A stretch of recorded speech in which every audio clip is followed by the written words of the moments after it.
And there was also a contributory cause of death, arteriosclerotic and hypertensive heart disease.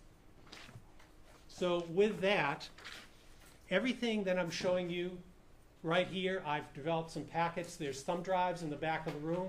There's also a piece of paper with a Dropbox link that'll have all of these materials there. I'm not going to actually go through all these videos, but I think there's a few that really show the timeline about what happened.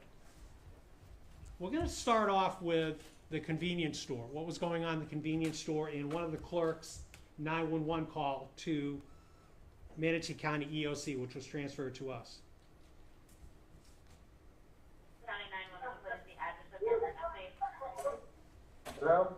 Hi, this is 911, what is the address of your emergency? 1706 8 West Avenue.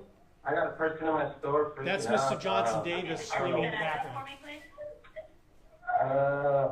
Give me 1 second. I can barely see.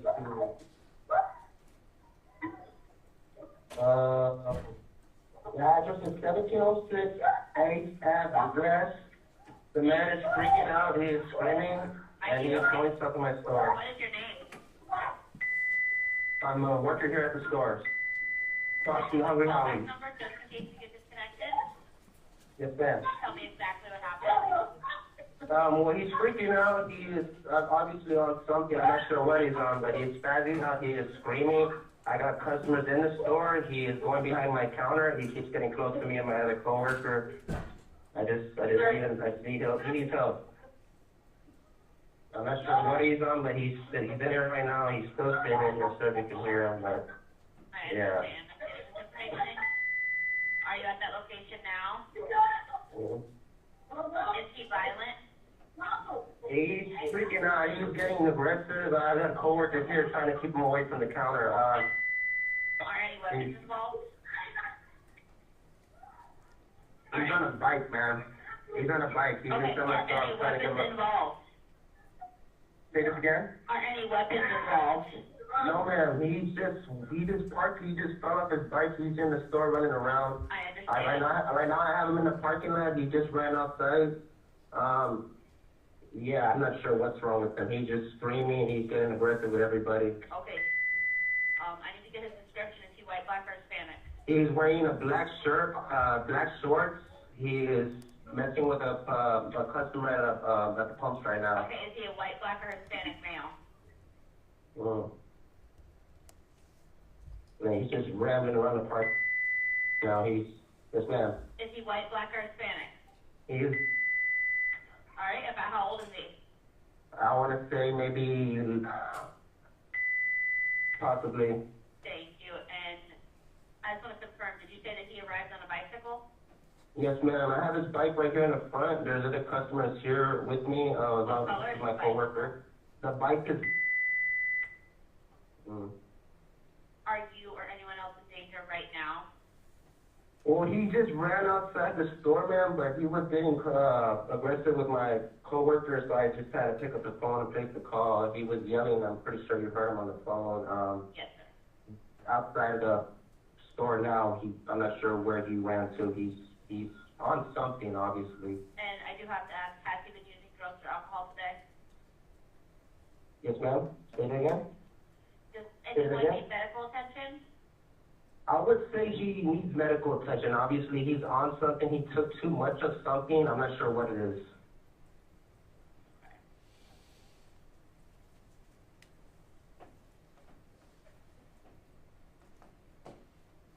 I believe the rest of this is dead air. So that's what our officers are responding to. That was the information that was given to them as they were going towards the Circle K. We had two officers that were very close, and what I'm going to play for you next is Officer Cottom.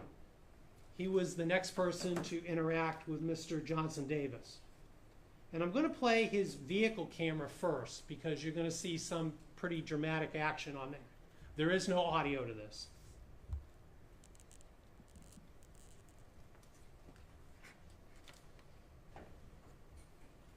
That's the convenience store he's approaching. He sees Mr. Johnson Davis. Mr. Johnson Davis is banging on his driver's window so the officer can't get out. And then, this is what Officer Cottom sees.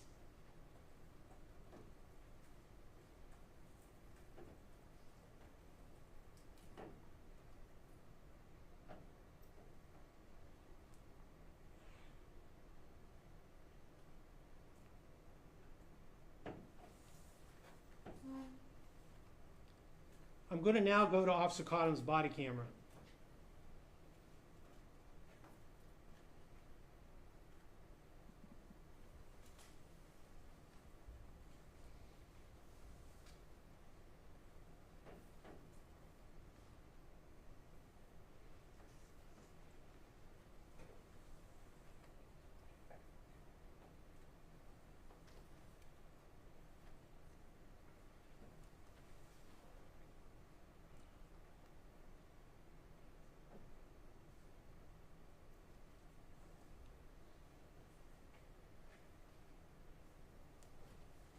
Recording. What you doing, man?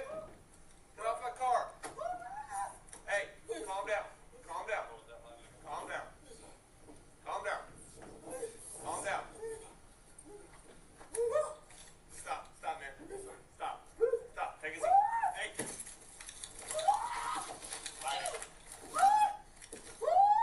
Stop fighting. Hey. Get up.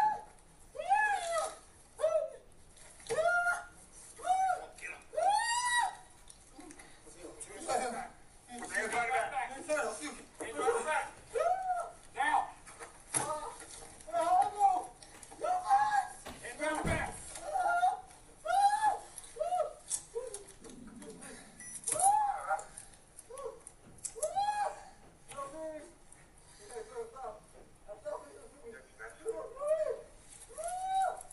Stop. Everybody back. Now.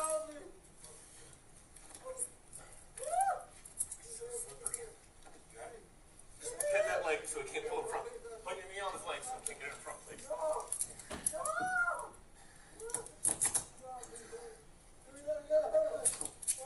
Pull it away. Stop pulling away. We're gonna get it again.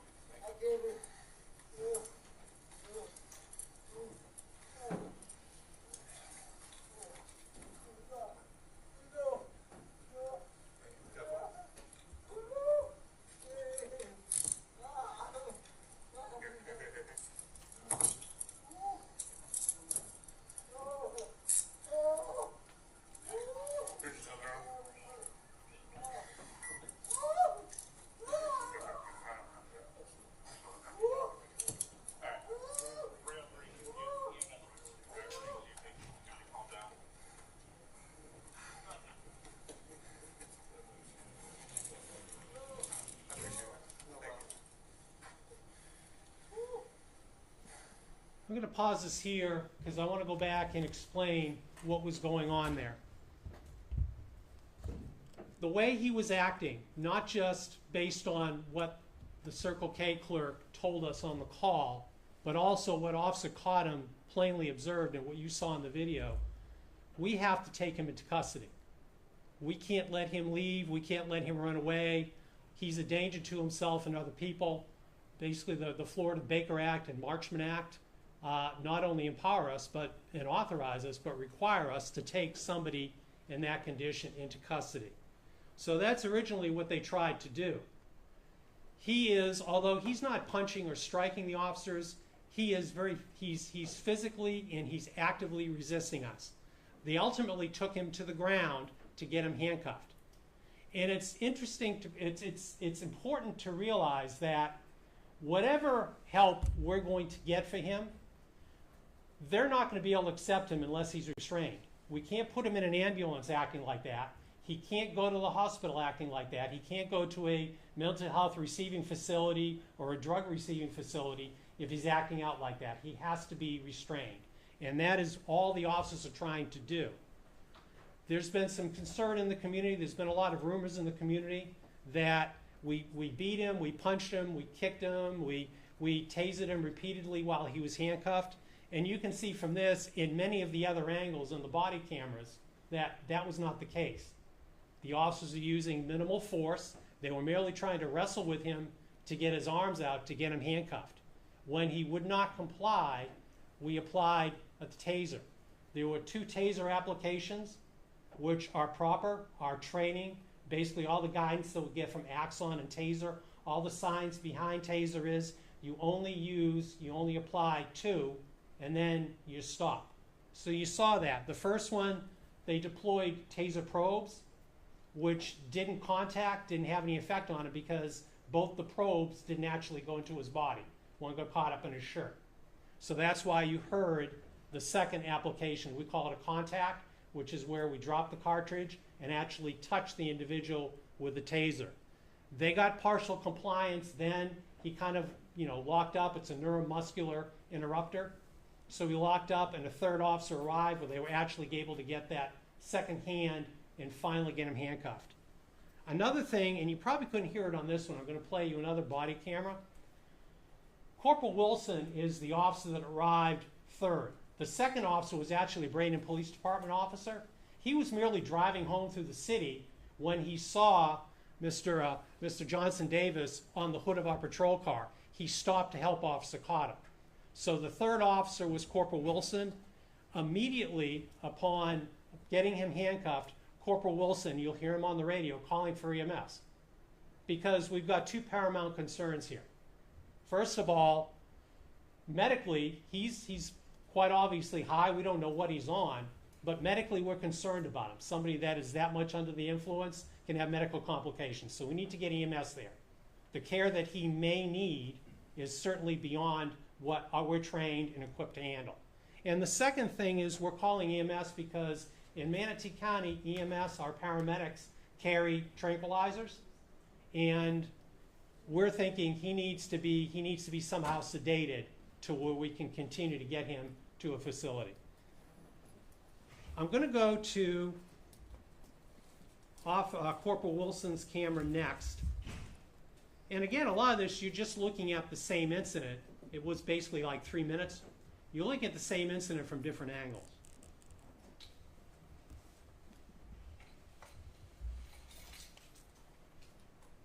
Recording. Corporal Wilson is pulling up on the incident now.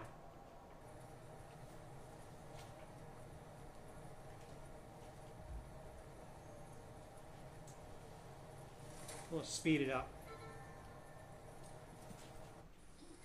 Put your hands behind your back.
So Corporal Wilson just called EMS.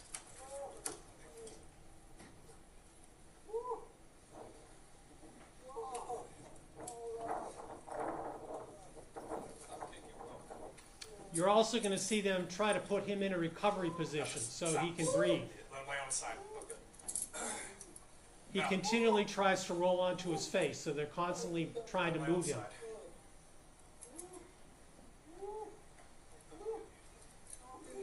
Yeah. Just relax. Relax.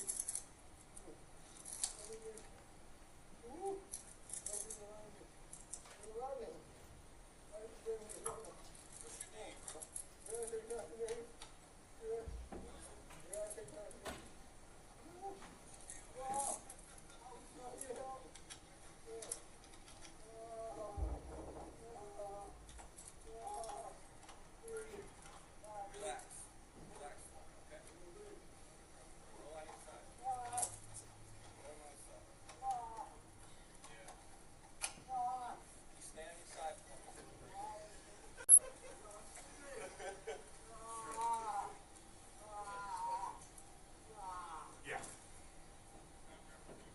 What'd you take? But he got gloves on. Can somebody check and see if there's anything? I hear glass or something.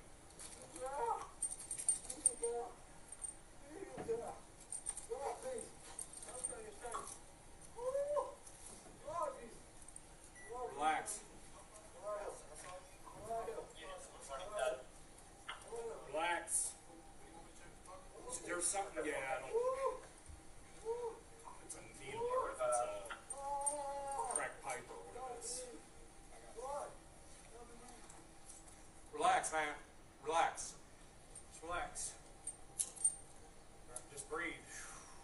Breathe. The hell is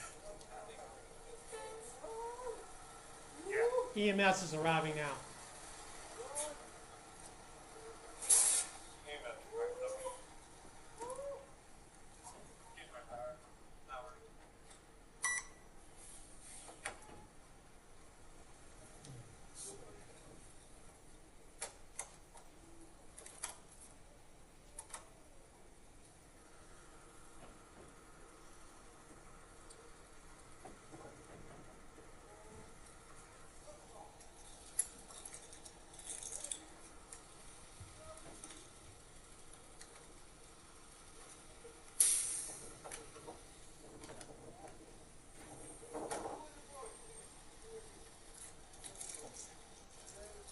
You got gloves, Sarge? How you got them?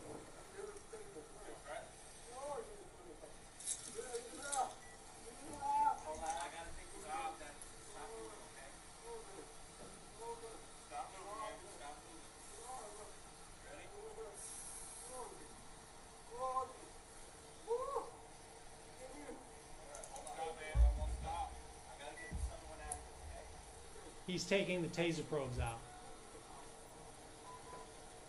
In fact, I'm going to stop this one and go to Sergeant Diorio's body camera because you get a better angle on what's happening now.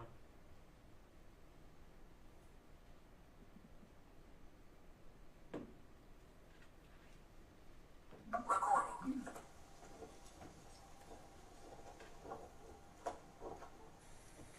And Sergeant Diorio arrives just after he's handcuffed.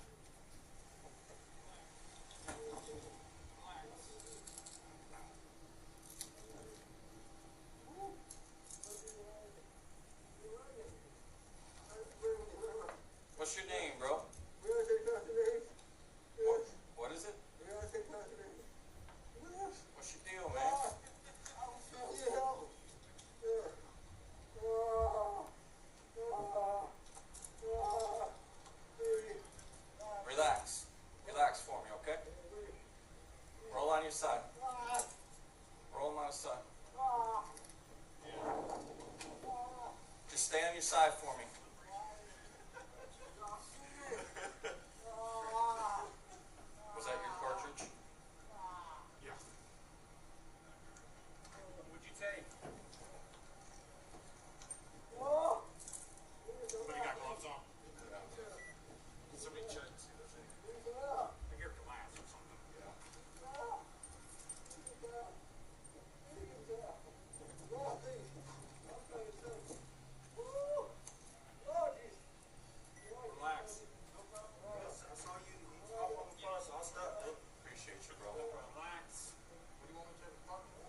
hold on. I gotta take these drugs out of you, so stop moving, okay? Stop moving, man. Stop moving. You ready?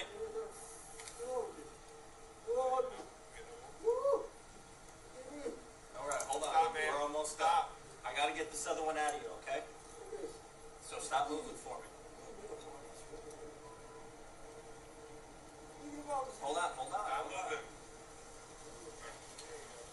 Hi, man. Sit up. Was that both of them?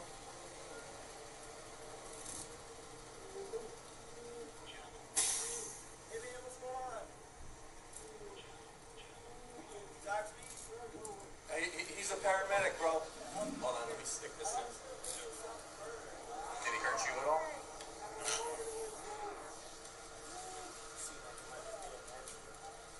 Oh, yeah. Yeah, I would say that's a safe bet. Yeah. They don't have any charges over there, sir. Okay. No. Hey, he just came in the store, started acting with it. So we'll just march back. Fucking running across the road. I gotta follow him and runs up and jumps on my car. He's looking around. Well, first he's banging on the window. I was like, I ain't opening that door. Hey, bro, what did you take tonight?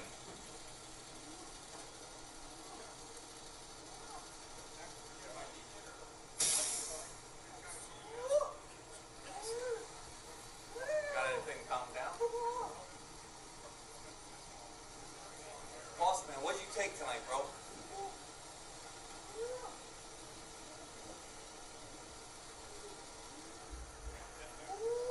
So everybody's good though, right?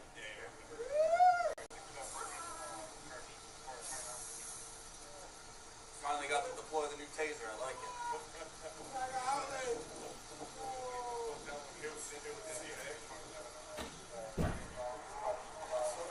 Take care.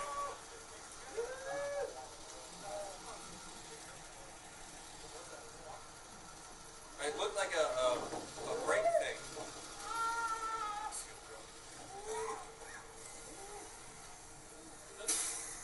I saw this fall out. It's like a Another piece that I think Rod accidentally picked up at the bar. and there's a lighter that he had too.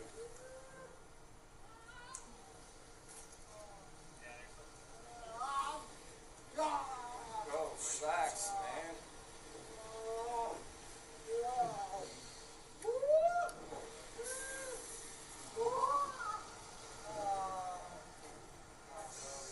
Yeah, bro. Yeah, we good, bro. Get out of here, man. Appreciate you, bro.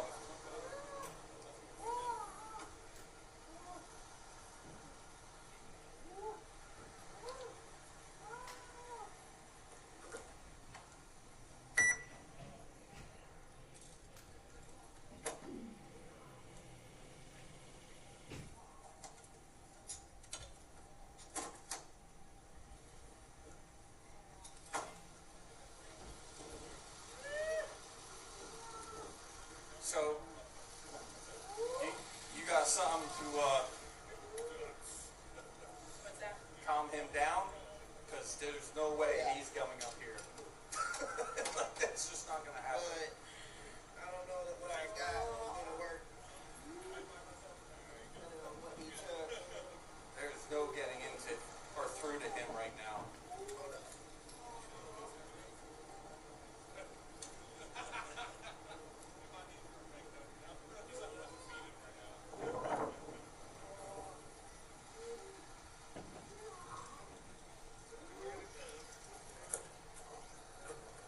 I ain't never put my vest on so fast before. I don't even know if it's like right. When he came running across the road, And that gate takes forever to fucking open. I about ran that bitch. I just don't know if that's gonna be. We're trying. Listen to me.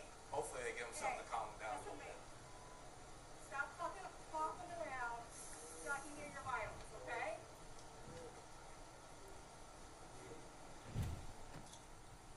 I'm going to stop it there because essentially all you're going to see is EMS continue to treat him, and he is ultimately going to suffer a medical episode. So, as I say, that you've got body cameras, you've got car cameras. It shows the same thing from different angles. There was a concern in the community again that the officers beat him, they had him subdued and in handcuffs, and they repeatedly tasered him. You can see that that did not happen. One of the things that came out is you saw a couple of businesses in the background. One of them is a laundromat. So this video emerged from the surveillance camera in the laundromat. Yes, ma'am. He's right here.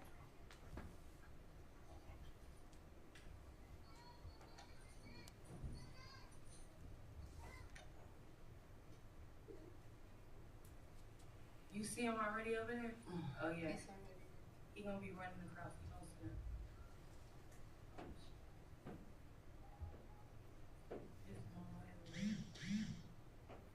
You already seen him. You see him running? Yeah. Alright. Yeah.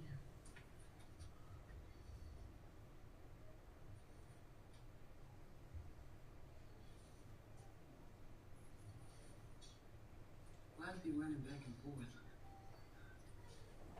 He couldn't fully.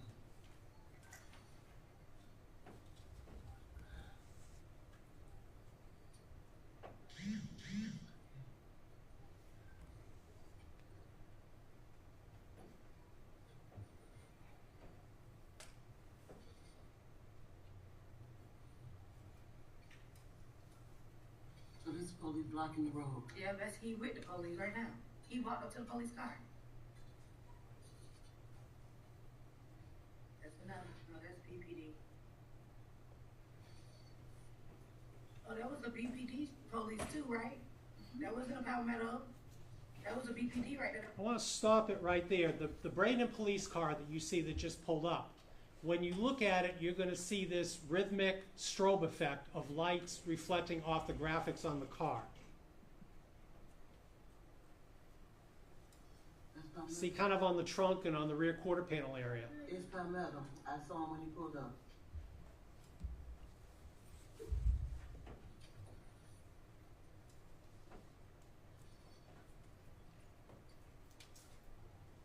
Okay, they blocking.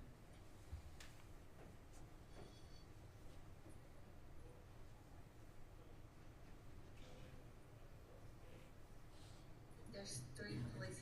You gotta start.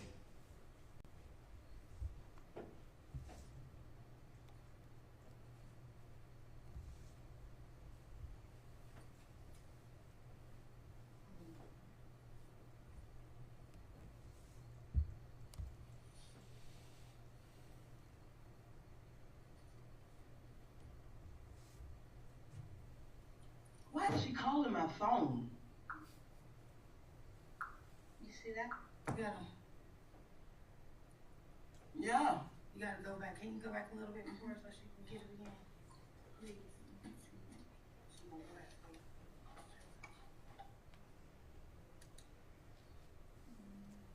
See already right there. You gonna see him swing.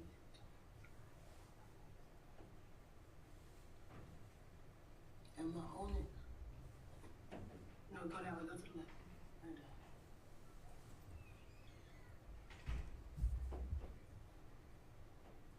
He is just beating him. He is just continuously just pounding him. When should we get in? She gotta call the end to see it. Listen, I could call Rich too, man. Call Rich to get over here and put it on now. We don't know how to do it off this system. She gonna call it. He is continuously just sitting there just beating him.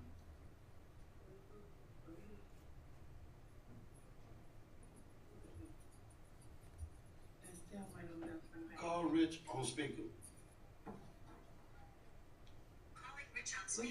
Look at him. He's steady throwing them. I can't see. You see his arm through the shadow reaching up, hitting punching. I see him punching him continuously. Continuously.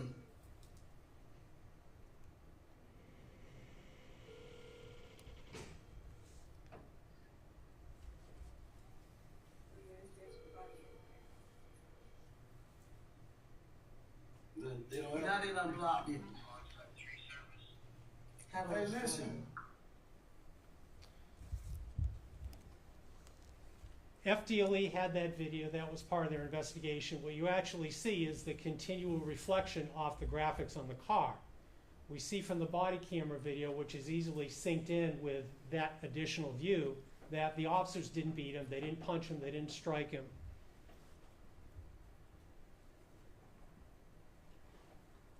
And I'm going to play you another version of that, where they tried to show what they're seeing, what they believe is officers striking him. But you can, I think this one, it's even easier to see that it's actually a reflection off the vehicle graphics.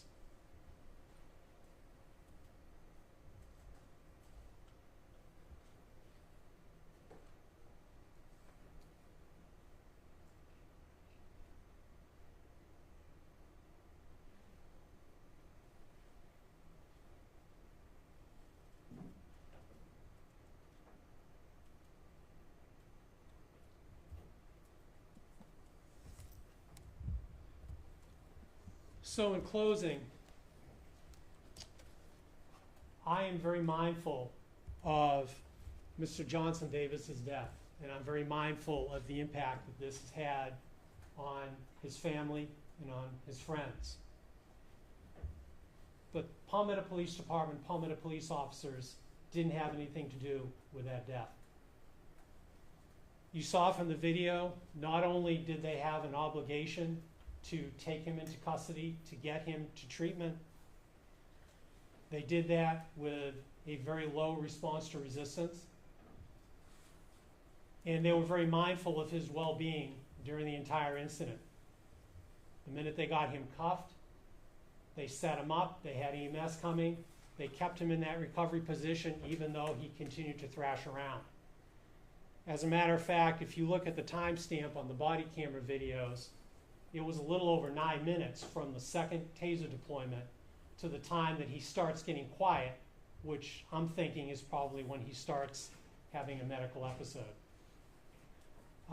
You're going to have a copy of the ME's report in your packet. You'll be able to read it, and you'll be able to hear, basically you'll see where the ME says that our officer's subdual likely had no effect on this outcome. EMS arrived. They provided him care. Ultimately, when he had his medical episode, they provided him with advanced care, and a lot of that is captured on the body camera. And he was transported to the hospital. And with that, do you have any questions? Was he awake when he was taken to the hospital? I'm not sure he was conscious. He was alive, I believe. And again, that might be a question for EMS. They have, the run and the recordings of all the telemetry they have on him. He was alive when he was transported to the hospital. I'm not sure he was conscious. That might be a question for them. Can you talk about the crisis intervention training you guys have and how you saw it play out in body cam? So yes, we do a couple of different forms of crisis intervention training. So first of all, it played out in the body cam, and they are trying to talk to him. First of all, when he's jumping on the car and acting out, Officer Cottam is trying to engage him in conversation. But I think he's in such a state where that's probably not going to work. Now, there's a lot of community discussion about what could have been done differently or what could have been done better. The fact of the matter is, whether he's impaired, whether he is suffering from some sort of mental or behavioral episode, or maybe a little bit of both, the fact of the matter is, we recognize we need to take him into custody and deliver him to the experts that can help him detox, that can make sure that he has medical attention while he detoxes. But we can't just let him run away. It's clearly he would be a danger to himself or others. So the officers had to physically restrain him. If there were mental health counselors there at the scene, it would have been the same outcome. We have to restrain him. We can't let him leave. And by restraining him, we have to get him handcuffed so he can be transported somewhere where he can get that advanced help. So yes, we do provide CIT training. There's several different courses we use. There's a 24-hour course. There's a 40-hour course. One of our mental health providers, Centerstone, does this once a year. The sheriff's office, they host it once a year, and we all send officers to it, and we continue to do that. But in this case, he has to be restrained. We can't let him run away. So, I mean, that's the rough part, but unfortunately, we did what we had to do. Chief, we know that mental health and drug addiction is still a continuing, a growing thing in this country, just across the state too as well. How will you take this video and maybe show other officers, or is there any other kind of training that you can continue to do, just because I imagine you'll bump into this again one day soon? Well, certainly, and we've already, as a staff, begun to talk about it. This was just basically a closed matter yesterday, even early this morning, we got a document. So we are going to use this video as training for the whole department. We will share this video with our partner agencies. One of the first things that I'm going to do now that this is a closed investigation and we're releasing the video is I'm going to ask the staff at Centerstone to look at this video with us and make recommendations. Again, our officers acted properly, they acted reasonably, but if there are additional tools that we can put in our toolbox to deal with something like this, then we're all for it. And we are definitely going to move forward looking at additional options and maybe additional, I'm not sure what could have been done differently, but just to try to give our officers as many additional tools as possible. And it's not just mental health and substance abuse. It's training to deal with people that are mentally disabled, people that may be suffering with autism. It's training that you already do, and we're going to continue to do it. Hey, Chief, I just have a really quick question. Sure. I know you say you hear a lot of the rumors, right, in the community as well, but Briante's mother says when she went to the hospital that night that Briante had bruises and cuts and a knot on his head. I know you showed him being tased in custody. Can you elaborate on maybe what could have happened with those injuries? So I'd have to speculate. That is, you'll see that in the medical examiner's report. They document that. He's rolling around on the ground. And so, I think a lot of the cuts and the abrasions are the fact that he's very actively resisting and running around. He's scraping his arms up. There is a bump on his head that was documented by the medical examiner. Actually, I believe Officer Cottom had some bumps and bruises. So I think that was the struggle on the ground. The other thing is, when he went into the medical episode, we began CPR. Our officers began CPR as EMS brought out something called the Lucas device. And again, they'll have to speak to that. But basically, this is a mechanical device that does compressions. And we know with CPR, effective compressions can sometimes cause injuries. So I would speculate that perhaps some of that plays into it. But here again, we look at this from many different angles, and you're going to have it to look at from many different angles. The officers didn't punch him, strike him, kick him. They were merely trying to get his hands handcuffed and try to get him controlled to where he kept wanting to roll over on his face. And we kept having to move him so he wasn't face down and so he could breathe. Chief Tyler? Yes. Could you please speak to some of the language and the laughter that we heard in the video? There have been some people that have been feeling that this is inappropriate. Well, I would have wished that it didn't happen, but there's a couple of things at play. First of all, the laughter pretty well from Officer Cottom.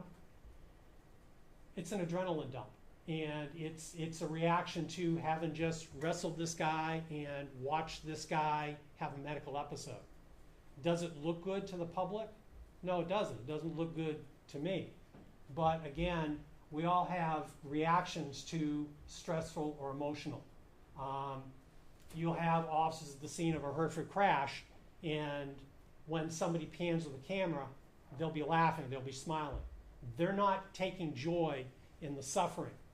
What they are is it's just an emotional reaction. I believe that's what's going on with Officer Cottom. There was the comment about the taser. That taser, we carry, most of the tasers that we carry are a slightly older version called the XP26 or X26P. That was a Taser 7. It's a new, I think it's the latest version of the taser. We buy a couple of new tasers a year and rotate them in, much like you'd rotate and rotate out cars. So this was the first deployment of the Taser 7. It works a little bit differently than the older taser, and there was additional different training with it. So that was that comment. Does it sound very good? No. And I wish that they hadn't said it, but it wasn't. My officers aren't out there looking to tase people and inflict pain on people. So, I mean, that's all I can say. It's on there. There's been a lot of comments about how when this when this body camera video is released, it will be redacted, and we're going to try to cut that out. No, it's raw. And there are those comments. There's some cuss words in there. But again, they've just been through a stressful situation. So, that's what I can say. Why were his shorts around his knees? As he was rolling around, the shorts kept coming down. Also, once they got him restrained, they're searching him. And you hear a lot of talk about, is that a needle in his pocket? What is that? You actually hear something rattling around. So I think as they're searching his shorts, they came down, and then at one frame, somebody pulled him up. Had all the officers who were involved in this gone through this crisis intervention training that you provide? I believe all of them, except possibly Officer Cotton, because he's a newer officer and we may not have had the opportunity to send him yet. But Officer Cotton is also the officer that initially encountered and tried to talk to him and tried to, kind of minimally kind of get him controlled and was trying to talk him through it. So, it's not just formal training, but it's something that we reinforce with all of our officers, that we expect them to do that. That's just nice. Did you guys ever figure out what was in his pockets? Yeah, so there was a lighter, and if you look at the body camera footage, you're going to see it's a white lighter. It's going to beside him. And then there were like pieces of like metal road debris that he had picked up and put in his pocket. We don't know why, but that's what it was. Could you have give him Narcan? Would that have helped? So we've had a lot of questions from the community about that. Our training in Narcan is given to somebody who is unresponsive to try to counteract that, especially an opioid, to try to get them back to where maybe they're not breathing, they're not conscious. Clearly, Mr. Johnson Davis was conscious, he was breathing, he was very active during this whole incident, so Narcan would not have been an appropriate response. Do you all carry it? We do. All of our officers carry it, and they're all trained on it. And were the officers involved ever put on like administrative leave or had to do like a report or anything? They did do a report. You've got a copy of the report. Now, what went out in November was a redacted copy of the report. You have the complete report now, and it'll be on your thumb drive. So they weren't on leave? No, they weren't, and here's why. The next morning, very early the next morning, within hours of that, I looked at the body camera video. To put those officers involved on administrative leave, that's a quarter of my police department. I looked at the video, I saw no criminality, I saw no policy violations, and I realized that I put it out for independent review, and I believe that it was the right thing to do for transparency. But based on that, and based on the needs of the police department and the community to have these officers in the field, I didn't put them on paid administrative leave, no. I know you guys are a small department. How many officers were there and how many are in the department? We have 34 sworn officers total, including the captains and I. And on that scene, there were 5. Now, if you take out Sergeant Diorio, who kind of arrived after the action, but that's still 4 officers, that's a whole squad that would have been on paid administrative leave indefinitely. And so again, I've been asked, why didn't you just do the review yourself? Because there's no real guessing. We have video of the thing from start to finish. So I've been asked, why didn't you just do the review, hand it off to the state attorney for their review, and it would have been done much quicker. I felt that, first of all, we have an arrangement, an MOU with FDLE to investigate this type of thing, but I felt that the extra level of transparency was necessary for the community to have confidence in basically the end result, the end conclusion of the investigation. Yeah, but the time that it took out made it worse, didn't it? I mean, the community got upset and still upset.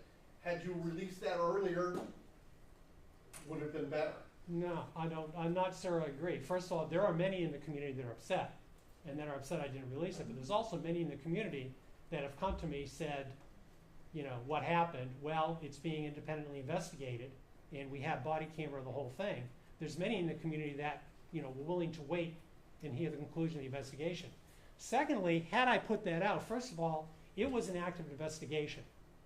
And FDLE had asked me, and the state attorney's office had asked me, please don't put anything out until we've had a chance to do what we do and come up with a conclusion.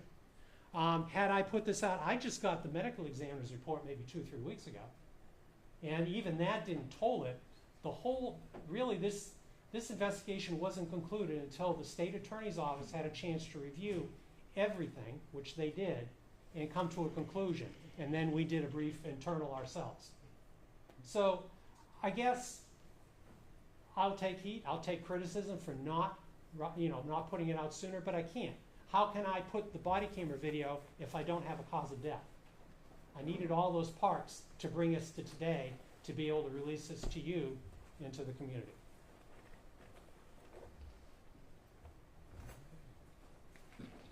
Well, thank you very much. As I say, in the back, there are thumb drives, all of what you saw, including significant documents in this case, the medical examiner's report, the FDLE report, the state attorney's office report. They're all on those thumb drives, and also take that piece of paper, that's a Dropbox link, and everything's on the Dropbox. It's asking for permission for the, to get to the Dropbox. Do you know what I can get into it? Todd, what's the, I think